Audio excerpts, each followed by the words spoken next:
First ಕನ್ನಡದ ಇದು crime ಅಂದರೆ ಕಾರ್ಯಕ್ರಮಕ್ಕೆ ಸ್ವಾಗತ. ನಾನು ಉಮರ್ ಫಾರೂಕ್. ಪ್ರೀತಿ ಅನ್ನೋದು ಹಂದವೋ ಅಥವಾ ಪ್ರೀತಿಗೇನೆ ಎಲ್ಲವನ್ನು ಎದುರಿಸುವ ಶಕ್ತಿ ಇದೆಯೋ ಗೊತ್ತಿಲ್ಲ. ವಿಜಯಪುರದಲ್ಲಿ ನಡೆದ ಒಂದು ಘಟನೆ ಇವತ್ತು ಇಡೀ ರಾಜ್ಯದಾದ್ಯಂತ ಚರ್ಚೆಗೆ ಗ್ರಾಸವಾಗಿದೆ. ಜಾತಿ ಧರ್ಮದ ಬೇಲಿಗಳನ್ನು ಮೀರಿ ಒಂದಾದ ಜೋಡಿ ಒಂದು ಕಡೆ ಆದರೆ ತನ್ನ ಕಣ್ಣೆದುರೆ ಮಗಳು ಮುಸ್ಲಿಂ ಯುವಕನ ಕೈ ಹಿಡಿದು ಹೋಗ್ತಾ ಇರೋದನ್ನು ಕಂಡು ಕರುಳಬಳ್ಳಿ ಕಿತ್ತು ಬಂದಂತೆ ಗೊಳ್ಳಾಡ್ತಿರುವ ಪೋಷಕರು ಇನ್ನೊಂದು ಕಡೆ. ಇವತ್ತು ಈ ಸ್ಟೋರಿ ಬಗ್ಗೆ ಡೀಟೇಲ್ ಆಗಿ ನೋಡೋಣ. ಈ ವಿಡಿಯೋವನ್ನು ಕೊನೆ ತನಕ ಮಿಸ್ ಮಾಡದೆ ನೋಡಿ.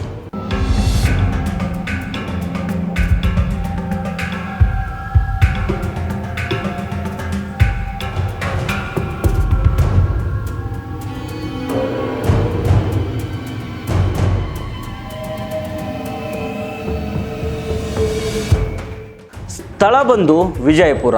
ಮೊಹಮ್ಮದ್ ಸಲೀಂ ಸುತಾರ್ ಮತ್ತು ಆ ಯುವತಿಯ ನಡುವೆ ಅರಳಿದ ಪ್ರೀತಿ ಕೇವಲ ಆಕರ್ಷಣೆ ಆಗಿರಲಿಲ್ಲ, ಅದು ಪರಸ್ಪರರ ಮೇಲಿದ್ದ ಅಚಲ ನಂಬಿಕೆ ಆಗಿತ್ತು. ಆದರೆ ಸಮಾಜಕ್ಕೆ ಮತ್ತು ಹೆತ್ತವರಿಗೆ ಆ ಧರ್ಮದ ಗೋಡೆ ದೊಡ್ಡದಾಗಿ ಕಾಣುತ್ತೆ. ಫೆಬ್ರವರಿ 2ನೇ ತಾರೀಕು ಯುವತಿ ಮನೆಯಿಂದ ಕಾಣೆಯಾದಾಗ ಪೋಷಕರು ಕಂಗೆಟ್ಟೋಗಿದ್ರು. ಮಗಳಿಗೋಸ್ಕರ ಪೊಲೀಸ್ ಸ್ಟೇಷನ್ ಮೆಟ್ಲೇರಿದ್ರು. ಆದರೆ ಆ ಯುವತಿ ಹೋಗಿದ್ದು ತಾನು ನಂಬಿದ ಪ್ರೀತಿಯ ಆಶ್ರಯಕ್ಕೆ. ಮಗಳು ಮೊಹಮ್ಮದ್ ಸಲೀಂ ಅನ್ನೋ ಯುವಕನ ಜೊತೆಗೆ ಠಾಣೆಗೆ ಬಂದಾಗ ಪೋಷಕರು ಆಕೆಯ ಕಾಲಿಗೆ ಬಿದ್ದು ಅಂಗಲಾಸ್ತಾರೆ. ತಾಯಿ ಮನೆಗೆ ಬಂದ್ಬಿಡು, ನಿನ್ನನ್ನು ಬಿಟ್ಟಿರೋದಕ್ಕೆ ನಮ್ಮಿಂದ ಆಗೋದಿಲ್ಲ ಅಂತ ತಂದೆ ತಾಯಿ ಗೋಗರಿತಾರೆ. ಆದರೆ ಯುವತಿಯ ಕಣ್ಣಲ್ಲಿ ಕಣ್ಣೀರಿನ ಬದಲು ಸಲೀಂ ಜೊತೆಗಿನ ಭವಿಷ್ಯದ ಕನಸಿತ್ತು. ಆಕೆ ಆ ಕ್ಷಣದಲ್ಲಿ ಕೇವಲ ಒಬ್ಬಳು ಮಗಳಾಗಿರಲಿಲ್ಲ, ಒಬ್ಬ ಪುರುಷನನ್ನು ತನ್ನ ಭಾಳ ಸಂಗಾತಿಯಾಗಿ ಸ್ವೀಕರಿಸಿದ ದೃಢ ನಾರಿಯಾಗಿದ್ಲು. ಸಮಾಜ ಈ ಮದುವೆಯನ್ನು ಪರಾರಿ ಅಂತ ಕರಿಬಹುದು, ಈ ಗೋಧಿ ಮಾಧ್ಯಮಗಳು ಲವ್ ಜಿಹಾದ್ ಅಂತ ಗೀಳಿಡಬಹುದು.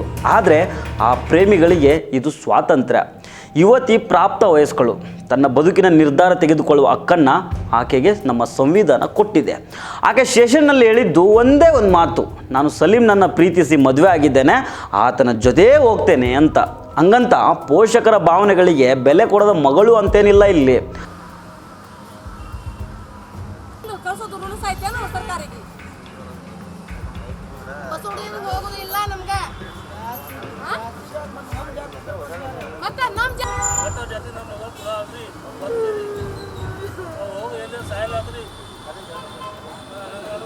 ಎಲ್ಲ ಚೇಡಿ ಮಾಡಿ ನಮ್ಮ ಮಗಳಿಗೆಲ್ಲ ತೇಲಿನ ಕಲಾಸ ಔಟ್ ಮಾಡಿಬಿಟ್ಟ ನೋಡ್ರಿ ಸರ. ಹಾಂ ಹಿಂಗೆ ಮಾಡ್ಯಾಳ್ರಿ. 17 ಸಾಲ ಹಾಕ್ರಿ ಆಕಿ 17 ಸಾಲ ನಾನು ಮಣ್ಣು ಕುಡ್ದು ಊರಿಗೆ ಹಚ್ಚಿ ಕಳಿಸ್ತೀನಿ ರೀ ಸರ. ಎಲ್ಲಿ ನಾನು ಒಳಗೆ ಹೋಯಲಾಕ ನನಗೆ ಎಲ್ಲಿ ಕುಡಿಸ್ಲಾಕ ನಾವು ಒಪ್ಪಿದ್ದೀನಿ ಸರ. ಆಕಿ ಒಟ್ಟು ಸಾಯ್ಬೇಕು ನೋಡ್ರಿ. ಹುಡುಗನ ಸಂಬಂಧನ ಕಳ್ಸಂಗಿಲ್ಲ. ನಾ ಕಾಯಿಪಲ್ಯ ಮಾರಿ ಕಲ್ಸೀನಿ ರೀ ರಂಡಿಗೆ ಸಾಲಿ ಅದು ಇದು ಮೂರು ಇಲ್ಲಿ ಎಲ್ಲ ಕಲಾಸ್ ಮಾಡ್ಯಾಳ್ರಿ ಅವರು. ಪಲ್ಸ್ ಮತ್ತೆ ಇದು ರೀ ಅವ್ರ ಮನೆಯಾಗಿದ್ದಾಗ ನಮಾಜ್ ಏನು ಮಾಡ್ತಿದ್ದ ನಾವು ಹುಡುಗಿ ಭಾಳ ಸಂಭಾಯಿಸಿದ್ರಿ. ಅವ್ರು ಏನು ಮಾಡಲ್ಲ ಹುಡುಗಿ ತೇಲಿಲ್ಲ ಉಂಟು ಮಾಡಿರ್ತಾರ್ರಿ ಸರ್. ಅವ್ರ ತಾಯಿ ತಂದೆ ಅವರು ಅವ್ರು ನಮ್ಮ ಧರ್ಮ ಇಲ್ರಿ ಸರ್. ಅವ್ರಿಗೆ ಜಾತಿಗೆಲ್ಲ ನಮ್ಮ ಧರ್ಮ ಇಲ್ರಿ, ನಮ್ಮ ಮಕ್ಕಳಿಗೆ ಕೂಡ ಅದು ಹಿಂಗೆ ಧರ್ಮ ಅದ ಏನ್ರಿ ಸರ. ಮತ್ತೆ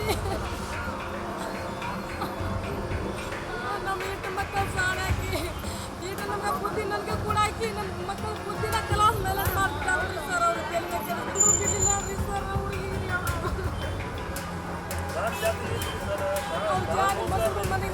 ಆದರೆ ತನ್ನ ಇಡೀ ಬದುಕಿನ ಪ್ರಶ್ನೆ ಬಂದಾಗ ಆಕೆ ಪ್ರೀತಿಯನ್ನೇ ಆಯ್ಕೆ ಮಾಡಿಕೊಂಡಿದ್ದಾಳೆ.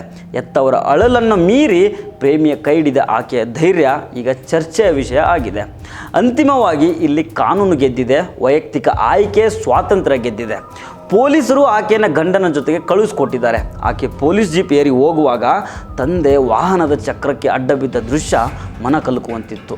ಆದರೆ ಆಕೆ ಗಟ್ಟಿ ಮನಸ್ಸು ಮಾಡಿ ಪ್ರೀತಿಸಿದವನ ಜೊತೆಗೇ ಹೋಗಿದ್ದಾಳೆ. ಈ ನಿರ್ಧಾರ ಕ್ರೌರ್ಯನೋ ಅಥವಾ ಪ್ರೀತಿಸಿದ ಅನಿವಾರ್ಯತೆಯೋ ಗೊತ್ತಿಲ್ಲ. ಪ್ರೀತಿಸಿದವನಿಗೋಸ್ಕರ ಹೆತ್ತವರನ್ನೇ ಮರೆಯುವಷ್ಟು ಶಕ್ತಿ ಪ್ರೀತಿಗೆ ಇದೇನಾ ಅನ್ನೋದು ಇಲ್ಲಿ ಮುಖ್ಯ ಆಗುತ್ತೆ. ಅಂದಹಾಗೆ ಈ ಘಟನೆ ನಮಗೆ 2 ಮುಖಗಳನ್ನು ತೋರಿಸ್ತದೆ. ಒಂದು, ತನ್ನ ಪ್ರೀತಿಗೋಸ್ಕರ ಜಗತ್ತನ್ನೇ ಎದುರಿಸುವ ಯುವತಿಯ ಧೈರ್ಯ. ಇನ್ನೊಂದು, ಮಗಳನ್ನು ಕಳೆದುಕೊಂಡ ಹೆತ್ತವರ ಸಂಕಟ. ಪ್ರೀತಿ ಗೆದ್ದಿದೆ ಅನ್ನೋ ಸಂಭ್ರಮ ಸಲೀಂ ಮತ್ತು ಯುವತಿಯದ್ದಾದರೆ ನೂರಾರು ಕನಸು ಕಂಡ ಪೋಷಕರಿಗೆ ಇವತ್ತು ಜೀವನನೇ ಕತ್ತಲೆ ಆದಂಗೆ ಆಗಿದೆ. ಪ್ರೀತಿ ಧರ್ಮಗಳನ್ನು ಮೀರಬೇಕು, ಆದರೆ ಅದು ಹೆತ್ತವರ ಕರುಳು ಬಳ್ಳಿಯನ್ನು ಕೊಯ್ಯಬಾರ್ದು ಅಂತ ಹೇಳ್ತಾರೆ. ಹಾಗಾಗಬೇಕಂದ್ರೆ ಹೆತ್ತವರು ಈ ಆಧುನಿಕ ಕಾಲವನ್ನು ಅರ್ಥ ಮಾಡ್ಕೊಳ್ಬೇಕು, ಮಕ್ಕಳ ಆಯ್ಕೆಯನ್ನು ಗೌರವಿಸಬೇಕು, ಪ್ರೀತಿಸಿದ ಮಾತ್ರಕ್ಕೆ ಮಾನ ಮರ್ಯಾದೆಗೆ ಏನೂ ಆಗೋದಿಲ್ಲ, ಎಲ್ಲವೂ ನಾವು ಅಂದ್ಕೊಂಡಂತೆ ಇರುತ್ತೆ. ಈ ಕೋಮುವಾದ ಮುಗ್ಧ ಪೋಷಕರ ಮೇಲೂ ಕೂಡ ಅದೆಂಥ ಪ್ರಭಾವ ಬೀರಿದೆ ನೋಡಿ. ತಾನು ಇಷ್ಟಪಟ್ಟ ಹುಡುಗನ ಜೊತೆಗೆ ಮದುವೆಯಾದ ತಕ್ಷಣ ಮರ್ಯಾದೆ ಹೋಗ್ಬಿಡುತ್ತೆ ಅನ್ನೋದಾದರೆ ಈ ಜಗತ್ತು ಹುಟ್ಟುವಾಗ ಹೇಗಿತ್ತು, ಜಾತಿ ಇತ್ತು, ಇಲ್ಲೇನು ಧರ್ಮ ಇತ್ತ? ಆದರೆ ಪ್ರೀತಿ ಮಾತ್ರ ಅವತ್ತಿಗೂ ಇತ್ತು, ಇವತ್ತಿಗೂ ಇದೆ, ಮುಂದೆಯೂ ಇರ್ತದೆ. ಈ ಜಗತ್ತಿನ ಎಲ್ಲ ನೋವಿಗೂ, ಎಲ್ಲ ರೀತಿಯ ಸಮಸ್ಯೆಗಳಿಗೂ ಪ್ರೀತಿ ಒಂದೇ ಮದ್ದು ಆಗ್ತದೆ. ಆದ್ದರಿಂದ ಹೆತ್ತವರು ಪ್ರೀತಿಯನ್ನು ಗೌರವ ಕೊಡಲಿ. ಪ್ರೀತಿ ಎಲ್ಲ ರೀತಿಯ ಜಾತಿ ಧರ್ಮಗಳನ್ನು ಮೀರಿ ನಿಲ್ಲಲಿ. ನಮಸ್ಕಾರ.